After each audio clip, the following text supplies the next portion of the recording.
bukan ngelihat Allah ya Pak, ka'annaka, seakan-akan engkau bisa melihat Allah ketika beribadah itu.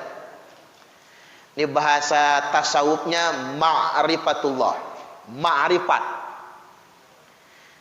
Saya ada yang nanya, Ustadz Suparman bisa nggak pada tingkatan itu? Belum. Jujurlah, jangan ngaku-ngaku ma'rifat. Beribadat pada tingkatan seolah-olah sudah melihat Allah.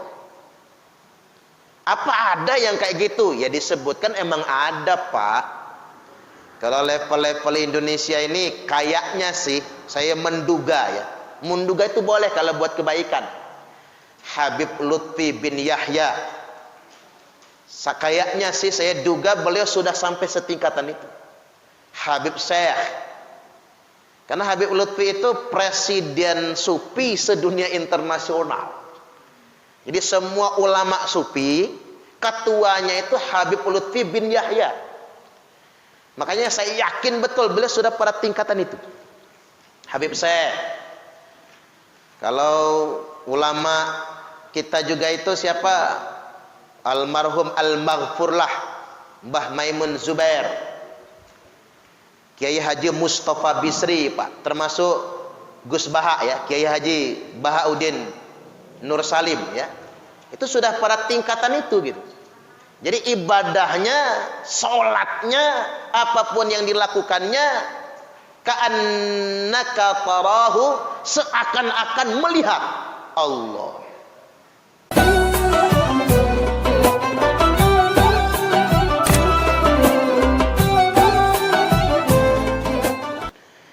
Baik, tema kita kali ini yang diajukan tazkiyatun nafs, pensucian jiwa. Ada banyak konsep mengenai tazkiyatun nafs, pensucian jiwa. Dan ada banyak teori yang diajukan. Nah, pada kesempatan kali ini saya nggak mau terlalu luas kajiannya.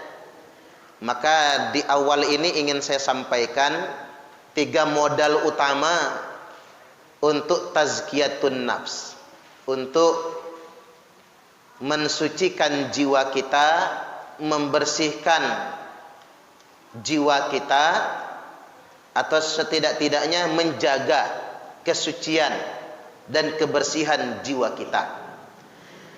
Apa 3 perkara itu?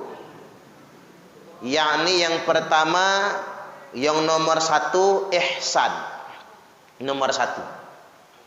Ngomong-ngomong saya kapok pakai baju hijau ya Pak. Gara-gara kemarin persis warna taplak meja ini ya. Saya pas ngeliat kok jadi ingat kembali saya ya. Pokoknya kalau ke sini tolong diingatkan nggak pakai baju hijau gitu. Tapi sekali-kali bolehlah. Jadi yang pertama ihsan. Terkait dengan ihsan ini, agama itu ada rukunnya. Arkanuddin, rukun agama. Rukun agama itu ada 3. Jadi seandainya ada kuis, Bapak Ibu jangan salah jawab. Rukun agama ada berapa? Jawabnya 3. 1, iman. Nah, baru rukun iman ada 6. Yang kedua, Islam. Rukun Islam ada 5. Dan yang ketiga, ihsan. Jadi rukun agama itu iman, Islam, dan ihsan. Kadang-kadang kita jarang membahas ihsan ini tadi. Nah, untuk tazkiyatun nafs, untuk membersihkan, mensucikan jiwa kita, baik menjaganya atau membersihkannya kalau sudah terlanjur kotor, nomor 1 modalnya yang harus kita lakukan adalah ihsan. Walaupun untuk sampai kepada tingkatan ihsan ini butuh mujahadah, butuh perjuangan, butuh riyadhah, butuh latihan. Makanya banyak orang ngambil nisab misalnya, sholat tahajud 1000 hari, nggak pernah telat tiap malam. Itu kan riyadhah. Ada orang yang berpuasa Senin Kemis sekian tahun nggak pernah tinggal, itu riyadhah namanya. Ada orang yang puasa Daud misalnya selama bertahun-tahun lamanya, itu riyadhah. Riyadhah ini adalah latihan ihsan untuk mengondisikan diri kita agar ihsan, sampai kepada derajat ihsan. Ada yang riyadhahnya lewat sedekah, ada yang riyadhahnya lewat membaca Al-Quran hataman, ada yang riyadhahnya lewat puasa, ada yang riyadhahnya lewat surat malam, ada yang riyadhahnya lewat zikir wiridan sekian ribu kali, sekian belas ribu kali misalnya. Itu bagian dari riyadhah. Apa tujuan riyadhah ini? Untuk sampai kepada derajat ihsan. Nah, apa itu ihsan? Nabi ditanya oleh malaikat Jibril. Kata malaikat Jibril alaihi salam, mal ihsan? Muhammad, apa itu ihsan? Kata Nabi, anta'budallaha ka'annaka tarahu fa illam takun tarahu fa innahu yaraka, fa innahu yarak. Anta'budallaha, hendaklah engkau beribadah kepada Allah, hendaklah engkau menyembah Allah, ka'annaka tarahu, seakan-akan engkau melihat Allah. Ini yang luar biasa, Pak. Jadi kalau bapak-bapak ini ibadahnya sudah seperti itu, ingat bukan ngelihat Allah ya Pak, ka'annaka, seakan-akan engkau bisa melihat Allah ketika beribadah itu. Ini bahasa tasawufnya ma'rifatullah, ma'rifat. Saya ada yang nanya, Ustadz Suparman bisa nggak pada tingkatan itu? Belum. Jujurlah, jangan ngaku-ngaku ma'rifat. Beribadah pada tingkatan seolah-olah sudah melihat Allah. Apa ada yang kayak gitu? Ya disebutkan emang ada, Pak. Kalau level-level Indonesia ini kayaknya sih, saya menduga ya.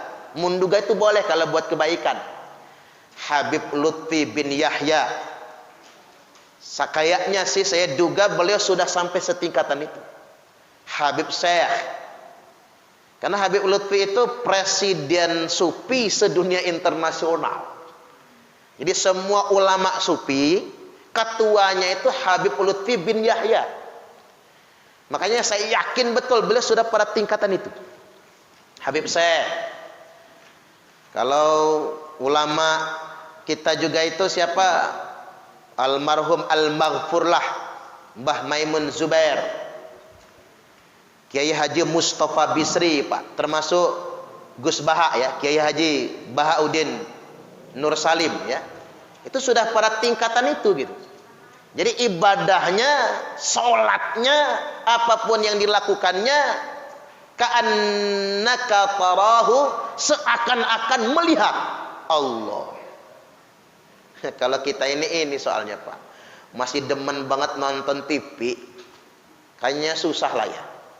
Apalagi nonton dangdutan, nggak bisa makrifat itu. Jadi beliau-beliau itu memang sudah ada riyadohnya kan, sudah ada mujahadahnya untuk sampai kepada tingkatan ma'rifat itu. Ya kalau cuma ngaku ma'rifat mah banyak orang ngaku ma'rifat, tapi sebetulnya tidak. Nah pada tingkatan kita karena belum bisa sampai ke makom itu, fa illam takun tarahu fa innahu yarak.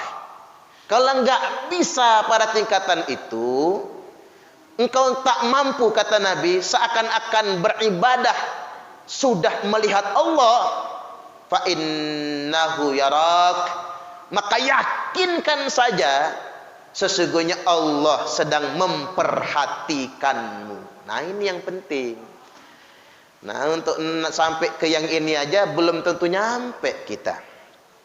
Karena kadang-kadang Pak, kita menunggu nanti penilaian Allah di akhirat, ntar aja ada pontennya. Orang yang ihsan nggak nunggu ponten akhirat. Orang yang ihsan itu apapun yang dikerjakannya, dia yakin betul Allah sedang mengawasinya. Coba bapak-bapak renungkan sedikit saja Bapak Ibu.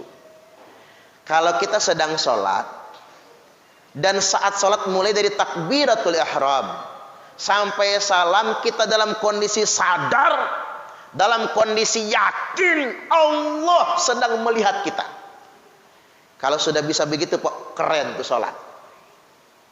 Karena masalahnya kita ini lagi sholat, bukannya sadar Allah sedang melihat, malah sibuk. Oi, nyari-nyari kunci tadi di sana naruhnya ya. Keinget kunci di atas kulkas. Tadi belum sholat dicari-cari nggak ketemu. Begitu sholat inget sama kunci.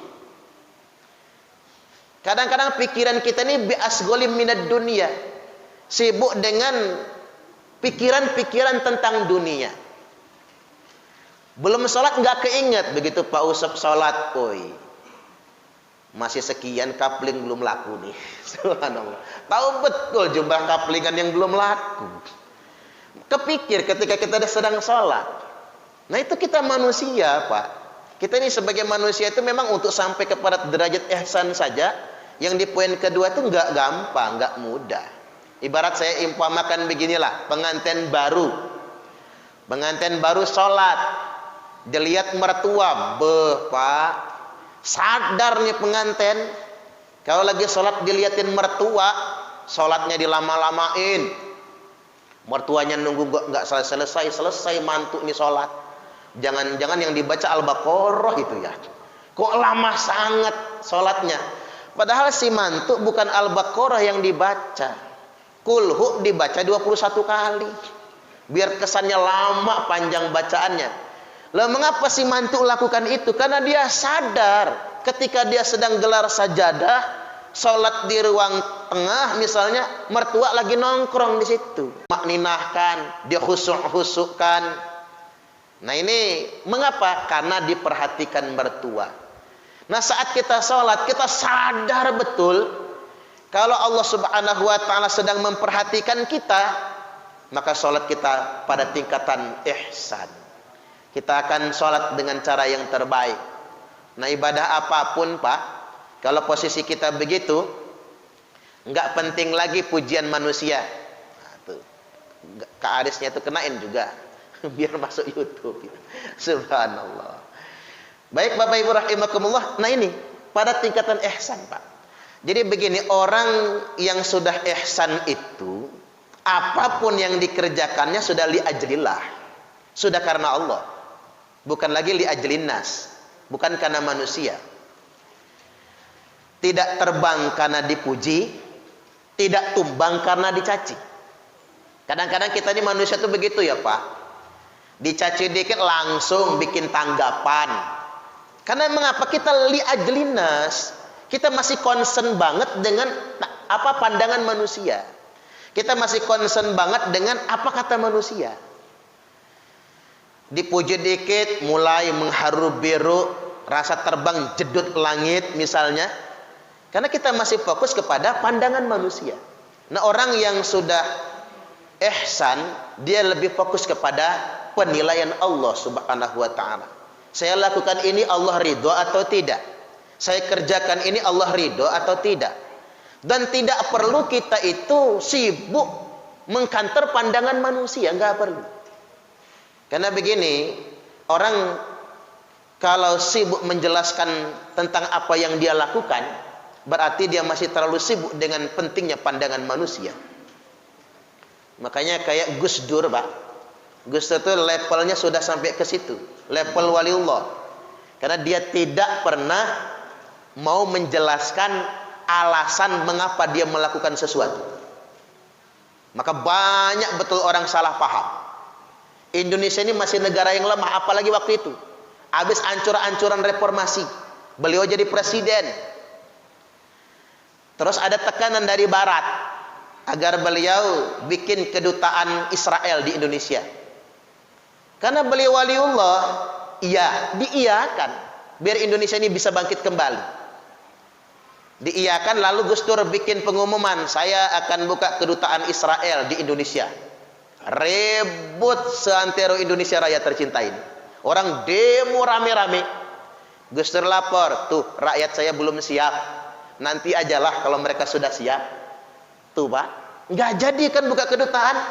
Kata orang barat, iya nggak apa-apa, rakyatmu bergejolak soalnya. Nah Gus Dur tidak pernah menjelaskan alasan. Orang mencaci makinya antek Yahudi, mencaci makinya antek Israel, tapi nggak pernah dijelaskan. Karena nggak penting bagi dia penjelasan itu, nggak penting dia beralasan di depan rakyatnya. Yang dia jaga niatnya pada Allah. Biarkan niat saya sama Allah. Kalau kita ini Pak dikritik orang masih nggak tahan. Pak punya duit banyak, nyumbang ke masjid, misal kan gitu ya. Iya, jangan iya aja. Diajak nyumbang ya nyumbang. Iya. Panas nih Pak dalam hati, padahal gua udah nyumbang. Cuman nggak ngomong-ngomong, kan begitu. Besok dikritik lagi, Pak. Kapan nyumbangnya? Ini masjid lagi butuh banyak dana nih, lagi pembangunan. Misal kan Pak. Iya, insya Allah. Nanti kalau ada rezeki Bapak banyak. Ngapain pakai nanti? Jangan tunggu nanti, sekarang juga. Tambah lagi. Besok-besok tambah panas. Bapak ini kaya, punya toko bangunan. Pak Usep lagi yang kena nih. Bapak ini kaya, punya toko bangunan, rumah dekat masjid. Kapan nyumbangnya? Wih, panas Pak. Naik PIL, jangan macam-macam. Kamu nggak tahu. Kalau yang nyumbang 1000 sak itu saya misalnya, hilang pahalanya Pak. Nah orang ihsan itu terserah orang mau ngomong apa. Terserah orang mau nyaci maki kayak mana. Terserah orang mau menilai kita apa, dia tetap menjaga niatnya kepada Allah Subhanahu wa taala. Jadi itu ihsan itu sedemikian rupa. Nah, kita belajar riyadhah ya, Pak. Dengan cara kita mengistiqomahkan kebaikan-kebaikan, kita riyadhah saja. Riyadhah anta'budallaha ka'annaka tarahu. Tahapan pertama, kalaupun bisa, beribadahlah kepada Allah seakan-akan engkau melihatnya. Tapi kalau nggak bisa yang satu itu, karena berat sekali itu. Ini derajatnya makomnya para nabi, makomnya para wali ya. Itu berat buat kita. Nah, kalau untuk tingkatan awam kayak kita ini, fa illam takun tarahu fa innahu yarak. Kalau tidak bisa seakan-akan melihat Allah, pilih yang kedua. Yakinkan diri kita, sadarkan hati kita dan pikiran kita kalau kita beribadah sedang dalam keadaan diperhatikan oleh Allah. Nanti ngerembet dia Pak. Bekerja juga diperhatikan Allah. Kemanapun kita pergi diperhatikan Allah. Kalau begitu sudah tingkatannya muraqabah, aman kita. Apapun yang hendak kita lakukan, mau maksiat, memang tidak ada yang lihat, tapi Allah lihat. Kaji Aris misalnya kan, kalau ada cewek cantik menggoda, Ayu nggak ada misalnya kan, Ayu nggak ada. Kok contohnya Kaji Aris ya? Padahal beliau ini orang soleh ya, nggak apa-apa, contoh doang. Ada cewek cantik misalnya Pak ngegoda, orang nggak ada yang lihat. Tapi kalau kita sudah muraqabah, ihsan tadi, ya tidak ada yang lihat, ya tidak ada yang tahu, bini nggak tahu. Tapi bal ainallah, tapi di mana Allah? Innallaha khabirum bima ta'malun. Sesungguhnya Allah mengawasi apapun yang kalian semua perbuat. Ini yang pertama. Yang kedua, tazkiyatun nafs itu adalah cara mencapai tazkiyatun nafs itu dengan taubat. Ya namanya kita membersihkan jiwa Pak. Udah jelas-jelas kita ini banyak dosa. Betul nggak kira-kira? Kita ini banyak dosa nggak Pak? Ibu-ibu banyak dosa? Banyak ibu-ibu apa banyak saya? Banyak saya kayaknya ya. Karena man katura kalamuhu katura dunubuhu. Barang siapa yang banyak ngomongnya, dialah yang banyak dosanya. Nah, yang banyak ngomong tuh saya, banyak dosa. Iyalah, kita ini manusia memang begitu Pak. Malahan yang paling berat jadi ustadz itu mengamalkan apa yang disampaikan. Jangan sampai jarkoni, iso ujar, ra iso ngelakoni. Bebannya berat betul Pak. Karena makin banyak ceramah, makin banyak yang harus kita amalkan. Bahkan begini, kadang-kadang saya tuh mikir, kalau habis pengajian begini nanti sama panitia diselipkan amplop, tapi nggak kosong kan, amplop yang ada isinya Pak. Saya kadang mikir sambil pulang tuh begini, apa pahalanya udah cash sekarang ya? Saya khawatir begitu menghadap Allah, ya Allah saya sering ceramah, sering berdakwah minta pahala, udah gua bayar kata Allah. Itu isi amplop yang dikasih panitia. Nah saya takutnya begitu Pak. Tapi panitia jangan punya alasan lah. untuk tidak mengisi amplopnya, bukan begitu maksudnya ya. Tapi kadang-kadang kepikir juga bagi saya. Makanya saya ini ngajar begini Pak, ya bagian tugas saja. Dan tidak ada secuil pun saya harus merasa lebih baik dari bapak-bapak, nggak ada. Harus merasa lebih hebat dari bapak-bapak, nggak ada. Karena kita nggak bersih dari dosa gitu. Kita nggak bersih dari kesalahan. Kita manusia biasa sebetulnya. Hanya saja hari ini saya diamanahi untuk menyampaikan materi, itu saja sebetulnya. Nggak lebih, nggak kurang. Nah maka dari itu siapapun kita, di makom apapun kita, apapun profesi dan tugas kita, satu hal yang nggak boleh kita lupakan, teruslah bertaubat. Minta ampun kepada Allah Subhanahu wa Ta'ala. Karena begini, cara mensucikan jiwa, membersihkan jiwa, ya perbanyak istighfar. Nabi sudah ajarkan. Nabi sallallahu alaihi wasallam bersabda, wallahi, demi Allah kata Nabi, inni la astaghfirullah wa atubu ilaih. Demi Allah kata Nabi, saya beristighfar kepada Allah dan bertaubat kepadanya fil yaumi, dalam satu hari, aktsara min sab'ina marrah, lebih banyak dari 70 kali. Disebutkan dalam riwayat yang lain mi'ata marrah. Nabi itu tiap hari bertaubat, beristighfar dan bertobat 100 kali atau bahkan lebih. Nabi katakan begini Pak, bertobat dan beristighfar. Kalimatnya wa atubu ilaihi, bertobat kepadanya, la astaghfirullah, beristighfar kepada Allah, wa atubu ilaihi, dan bertobat kepadanya. Kalau kita kan istighfar itu cuman zikiran, astagfirullahalazim, astagfirullahalazim. Kalau dites 100 kali ya paling berapa menit itu Pak? Paling panter kalau pelan-pelan 10 menit lah. Ya kalau kita cepatan 3 menit selesai istighfar itu 100 kali. Paling segitu kan?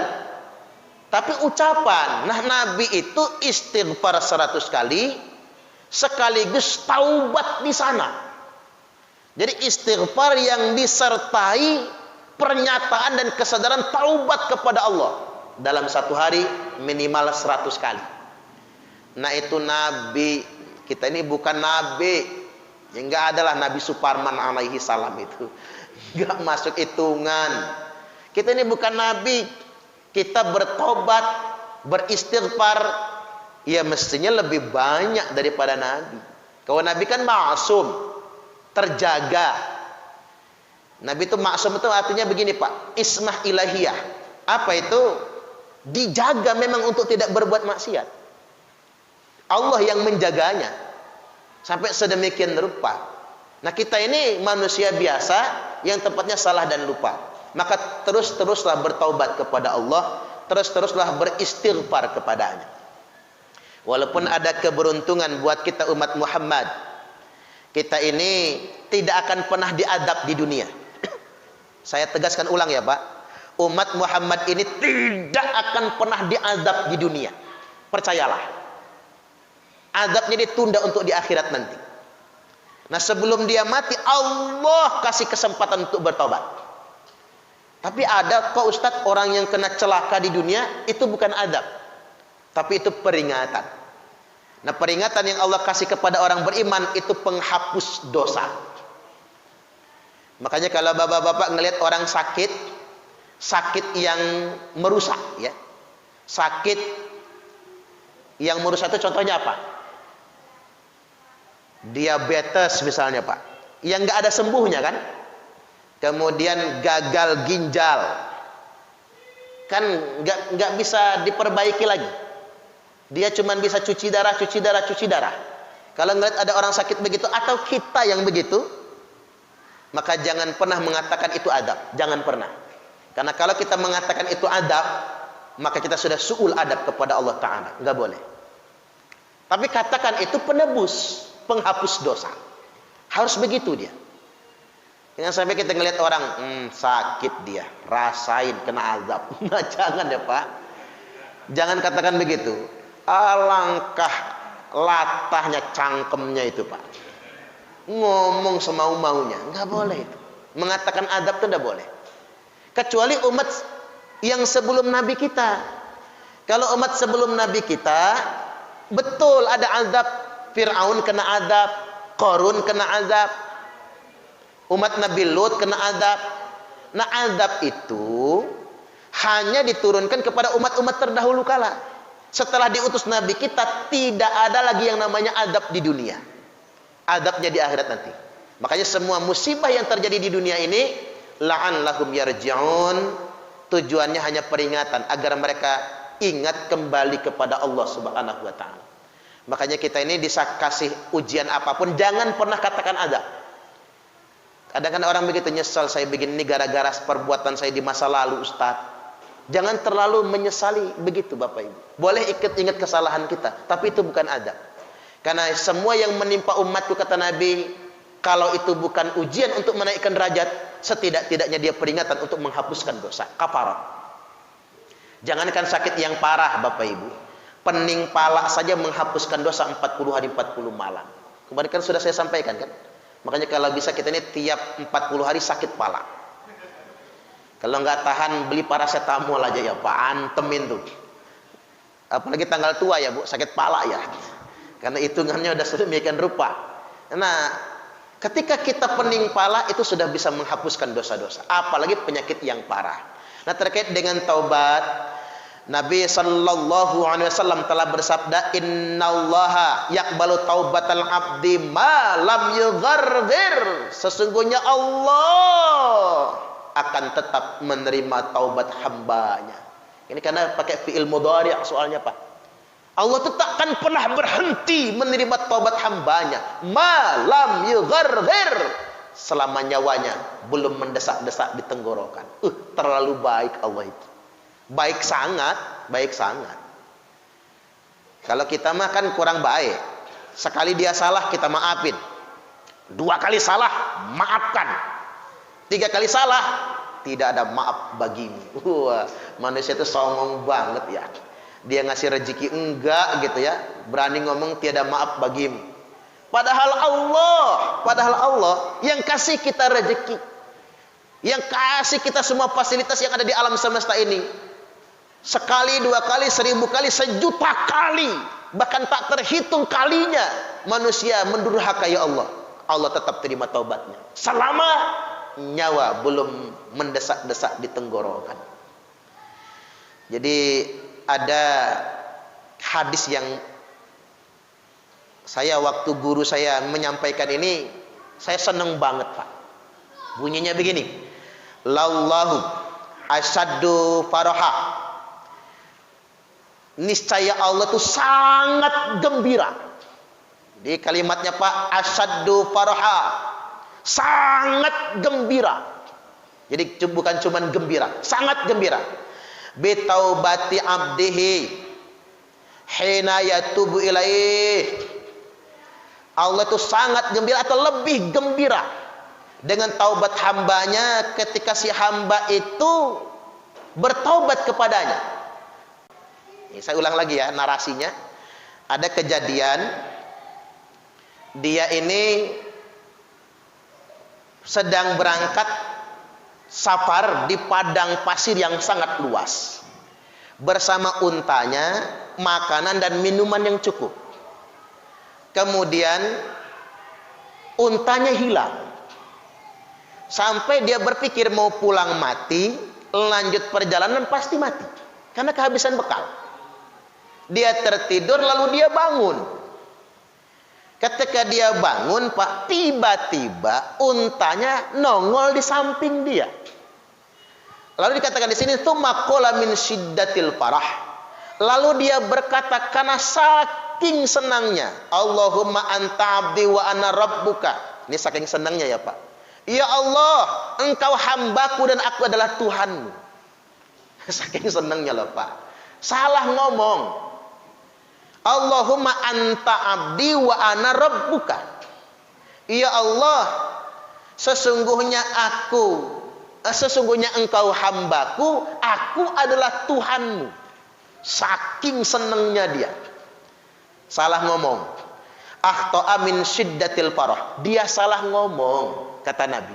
Saking senangnya dia, untanya nongol kembali. Artinya begini, ada seorang hamba yang kehilangan unta, dalam perjalanan bersama perbekalannya tiba-tiba datang lagi, nongol di sampingnya, dan dia sangat gembira. Saking gembiranya dia salah ngomong. Bisa ngebayangin nggak Pak rasa gembiranya itu sampai dia salah ngomong? Maka rasa gembiranya Allah ketika ada hambanya yang bertobat lebih senang dari rasa hamba yang kehilangan unta tadi itu. Itu maksudnya.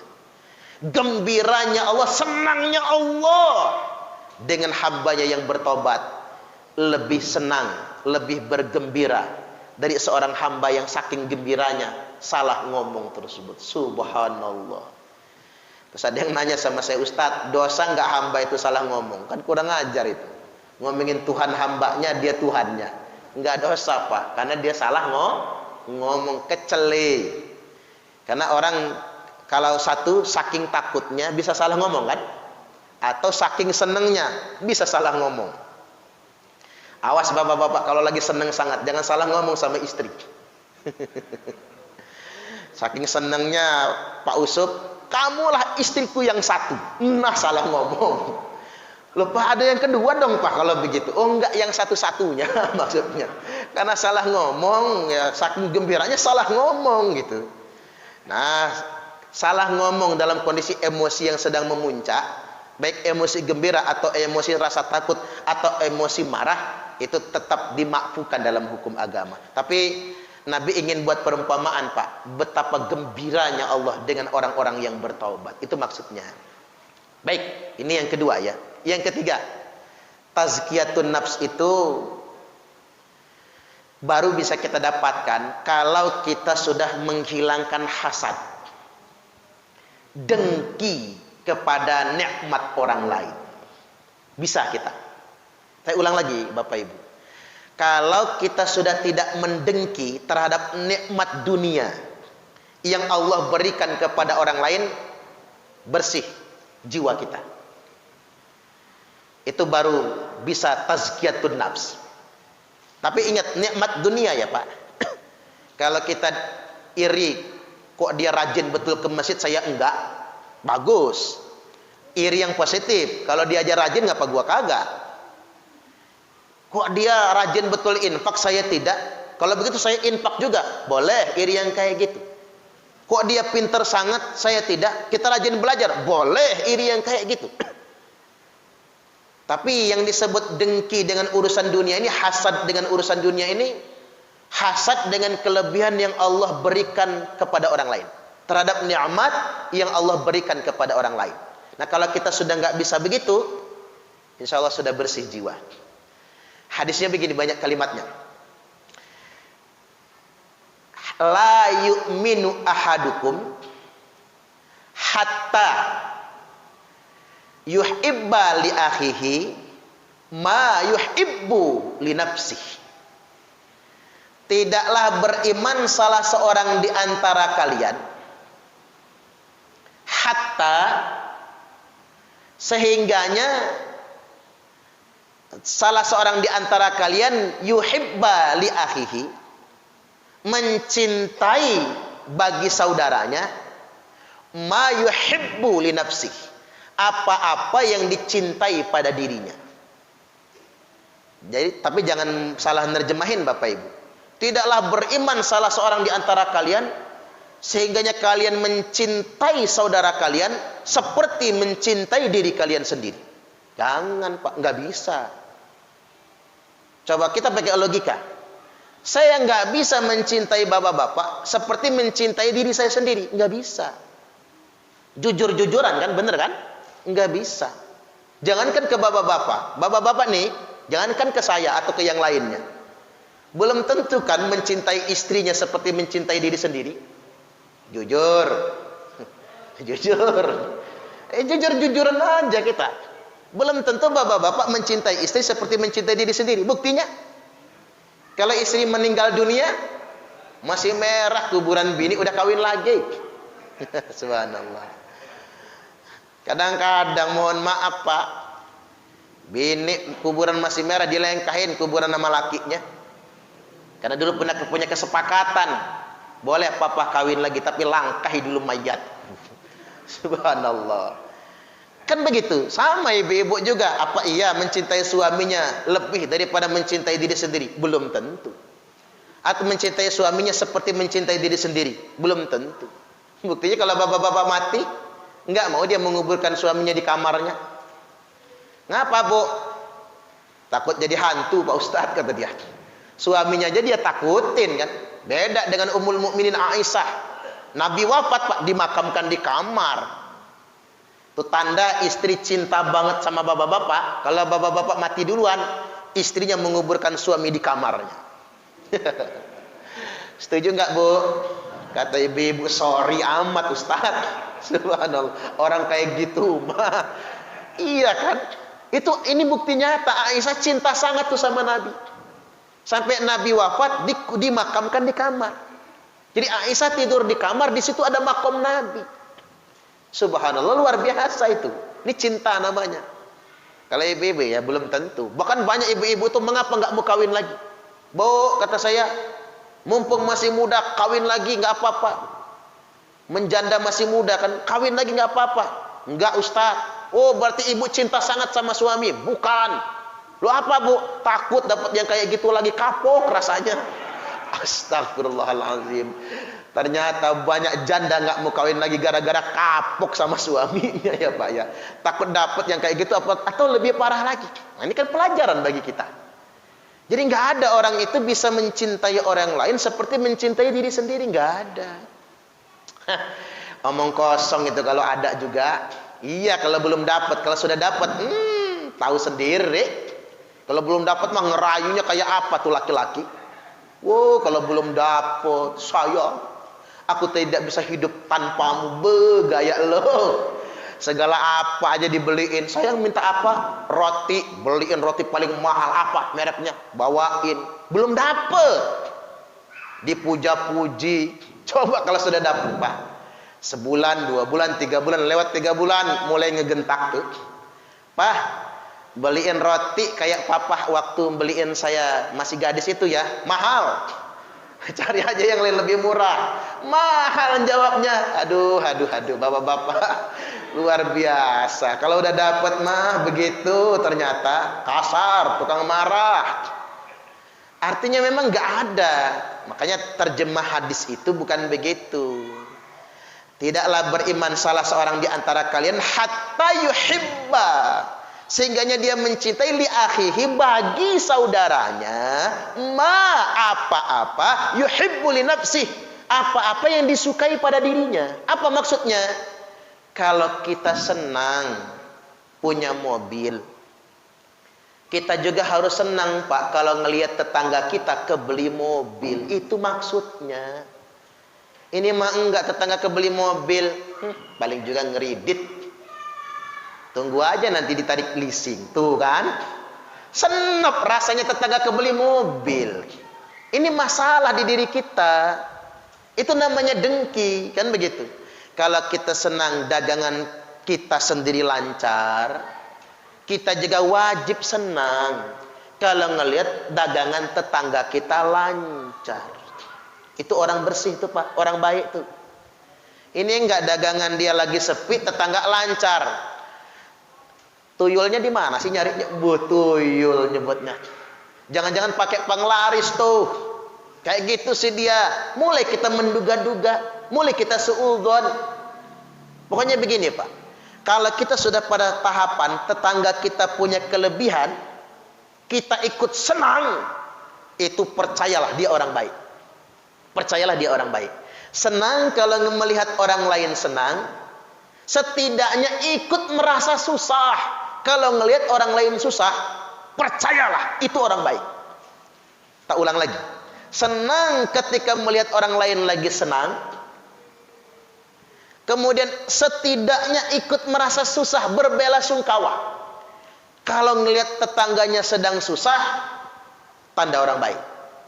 Tapi kalau dibalik, senep ngelihat orang lain senang, senang ngelihat orang lain susah, dia bukan orang baik. Percayalah, dia bukan orang baik. Apalagi nambah ngomong, rasain lo, gua dulu masih susah, lu songong banget, kan begitu. Sekarang giliran lu susah, rasain, dia bukan orang baik. Itu aja, dia bukan orang baik. Nah ini tazkiyatun nafs itu begitu Pak, mengasah hati kita, memanajemen kolbu kita untuk tidak senep dengan kelebihan-kelebihan yang Allah berikan kepada siapapun. Ini juga ceramah ini buat diri saya juga ini Pak, karena itu bukan hal yang mudah kan. Untuk begitu bukan hal yang mudah. Gembira ketika orang sedang punya kelebihan. Jangan sampai orang nambah mobil kita ribut. Kak Aris nambah mobil ribut, nambah rumah ribut, nambah istri